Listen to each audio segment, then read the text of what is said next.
my part of this wrap up is I want to just thank everybody for allowing me to be here. Fortunately, I have some of the stuff historically to share, but to be asked to do this is just absolutely wonderful. And to the people that are watching this, thank you, because if the people didn't care about that time of our history, then it wouldn't matter. Then it wouldn't matter. We care because we were there. Yes. Yeah. And there are quite a few, but I talked to so many, not necessarily younger people, but older people that just missed out. They discovered drag racing later, or their wants changed and they got involved in other hobbies and stuff, and then they go, oh, you were there in the 60s to see that? Oh, yeah. And we took it for granted. Yeah. I mean, my ex-partner made a statement about the nostalgia thing, and the guy's running Nitro. He says the smell and the sound that we just took for granted. We thought it would be just every Saturday night. Yeah. And boy, would I give one more Saturday night. Yeah, that's right. The one quick thing I want to add is that if anything has become crystal clear throughout this series is that Tom Job is a fan of drag racing among everything else that he's done in his life. I've been lucky enough to go to the Hot Rod reunions with Tom and sit with him at the banquets where they have the honorees and stuff. Yeah. And before it starts, Tom gets a little excited and he sits up in his chair and he's there as a fan. Yeah. He's not there as Tom Job. He's not there as the famous surfer. He lives and breathes this to his core. Yeah. And it's so refreshing to see because there's some personalities in drag racing. It's the me show. You know, and Tom is completely at the other end of the spectrum. Yeah. And it's so fun to be with him at these things. Yeah. We also might have to have you analyzed. Yeah, we've got Dr. Smith. Okay, Don. Okay, young man. Well, it's a little sad to finally wrap up this thing after, what, 28 years of you trying to get it done, and everybody having their different opinions as to when we should do it and what have you. Right. What I would like to know from Tom, because at that point he was off away from the drag strip, the disposition of all the pieces that he had. We know that the car was sold to the guy that got it in Walt Stevens Strobel. We covered that. Jim Hodgkinson. But what happened to the 55? Yeah. There was probably a whole bunch of parts at the Red Apple Garage that had to be disposed of, and the various drag racing specific tools and stuff like that. I'm sure you didn't keep any of those things. So why don't you tell us about how you ridded yourself of the drag race paraphernalia, as they call it? Well, first off, we didn't have very much, you know, we never had very much stuff. We were always very close. Running lean. Didn't need a hydrometer. Yeah, it was hand to mouth, you know. So, I mean, if we had an extra block in stock, we thought we were in heaven, you know. So there wasn't that much stuff to get rid of, but just some of the basic pieces, and one would be the 55 Chevy, just the chunk that you can get rid of, and then the Surf 2 car was the other big chunk.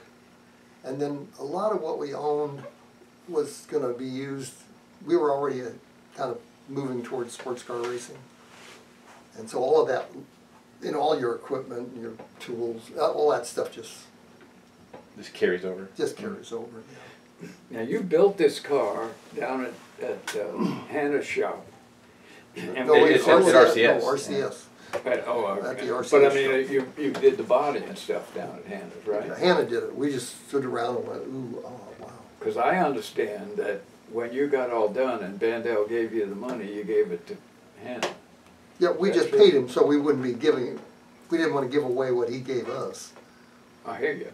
So we charged them and then paid him what the going rate was for it. There you go. Yeah, but explain the process, Tom, about how in this period of time, a lot of times the chassis were made first and then gift wrapped, as you put it. Okay. But you went the other way, where you did the body first and then had the chassis designed to be stuffed into it. Okay, we should work. Okay, so we had always wanted to have a nice car like everybody else, not everybody else, but some people had, Yeah. instead of our homely little mud of a car. And not from a performance angle, but just for the cool factor and just to have it, just like to have something nice. Right. So we always wanted to have that. So we started scheming on building a new car, starting probably in about, at the start of '66 maybe, into '65, we started scheming. And I had a bunch of ideas about how I wanted everything to be, and Bob Skinner had some too.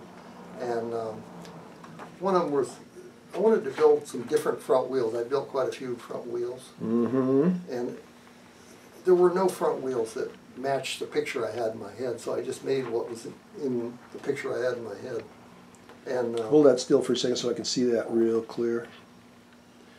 There they are. Oh, And, yeah. anyway, that came out nice. I started building those as soon as we kind of had a plan what we were going to do. And Is there a particular size those were? The rims, spokes, hubs, anything unusual? well, I wanted the tire to be as small as I could get. Yeah, okay. These were 2.0 by 18, where the normal tires we used were 2.50 Right. by 18. And the hubs, I wanted something really nice, so I had to just make them. So I would just draw pictures. When I get bored in class, it's, I was going to college. And They have a beautiful taper to the outside bearing. Right. Yeah. Right. anyway, so I made those, and anyway, we just put them together. It had the same rims, the wider, the medium-sized English rim, called WM2, 40 spoke. Anyway, they were very nice wheels. I liked them. And what size were they? Were they 17s or 18s? 18s. 18s, yeah, okay. 17s hadn't come around. Those were scooter wheels. Okay. 17s. Okay. I didn't like this. They were too small, I thought, in a proportion kind of way. Because I was looking at it more from an art project, not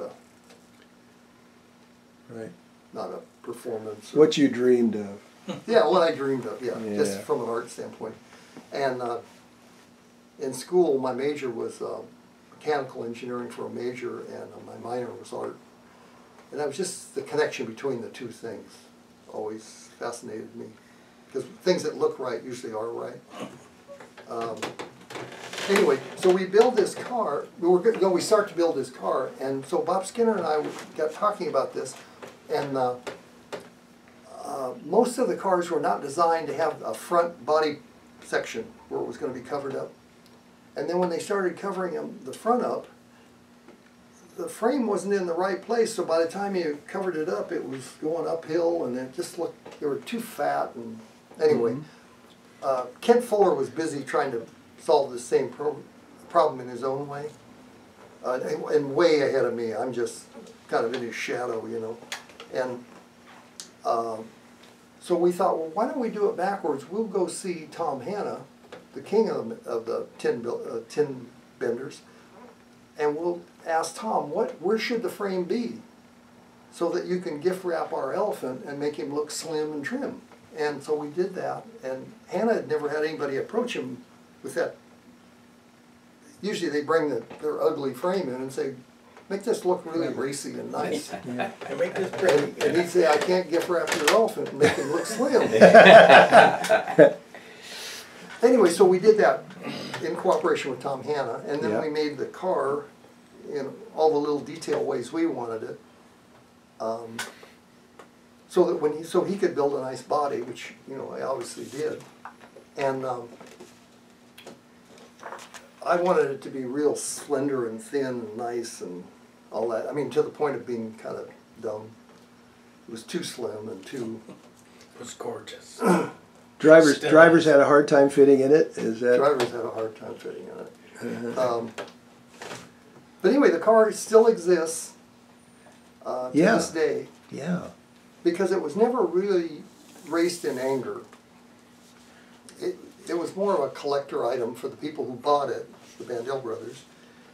And then they sold it to somebody named Gordon Tatum, and it was more of a collector piece for him too. Right.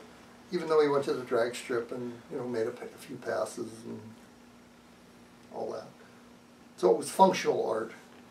But that's how it survived, was it was never used week in and week out like it would have been if we had used it. Yep. This is a great shot that kind of shows the proportions of the car when Tom says he wants it slender and sleek. That's about as slender and sleek as it comes. Right, yeah. Gorgeous car. Now, I have a question. I do too. When you Go, good You, job, guys. You talked to Skinner on the phone when he was in Indianapolis and you decided to quit. At what point was this car assembled That's my question. and thought about and built, We're in given the fact timeline. that you quit after Indy? No, the body was done by the time we decided to quit. And so we had okay. we had a rolling chassis sitting at the Red Apple. So this was all in the plan, and you quit and just terminated this program. Yeah, but it was done. Yeah. Maybe some of the chrome, and certainly not the paint, but some of the chrome maybe wasn't done. But the car was finished. And so then you didn't want to try and sell a painted car because... Yeah.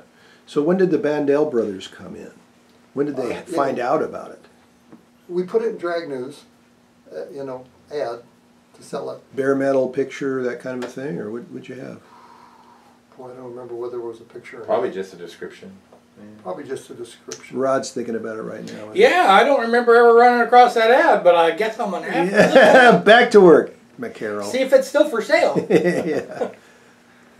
Well, Anyway, and, we had a tough time selling it. and when you sold it less engine, of course, There was no because engine in that's it. what you know. So you built this engine for the Bandel brothers. Yeah, in order to get them to agree to buy it, they really wanted it, but they said, we don't know how to build an engine. How about if you teach us? And how about you include that in the price of the car? And so we said, okay, we'll give you a 1-month education, and we'll get a motor built and all of that. And So you sold the car with a motor in it, and right, no, just we helped it. I mean, they paid for the motor as Okay. we built it. right, We bought the pieces and chased the parts and right. helped make it happen. And it was the standard Surfmobile deal. It was identical to what we would have put in it. Because had it been for our own use, the engine would have come out of the old car, dropped in the new car, and off we would have went. Yeah. And we wanted to sell the old car as a complete roller, Yeah. and we had a tough time selling it. But And how far down in the hole were the pistons in this one? You had experimented with the Surfmobile in terms of how far down in the hole the pistons were. Where were they in this particular motor that you built for them? where we were with the surf motor, they were about 310 down, I believe, 310 thousandths down. And that's what would be what this one had. Okay. To my recollection, but it's going to be right around that number. This would have been identical except for the Hillborn. Yeah, and then the Bandels wanted an Enderley Right. catcher, Right. and there's no difference in performance. I mean, it's just what do you want? Yeah. Which look do you like? Sure. Where if it was ours, there would have been a yellow scoop on top of it, Yeah. Of course. it would. Yeah. and it wouldn't have been red either. Yeah. What color would it have been? I was going to be blue. It was some going to kind be of blues. blue. Okay. That's always good to Couple know. of blues. Blue Yeah. and yellow. But Well, that's what I wanted. Yeah. And I don't know. What the Skinner, consensus was? He wouldn't have You cared. had some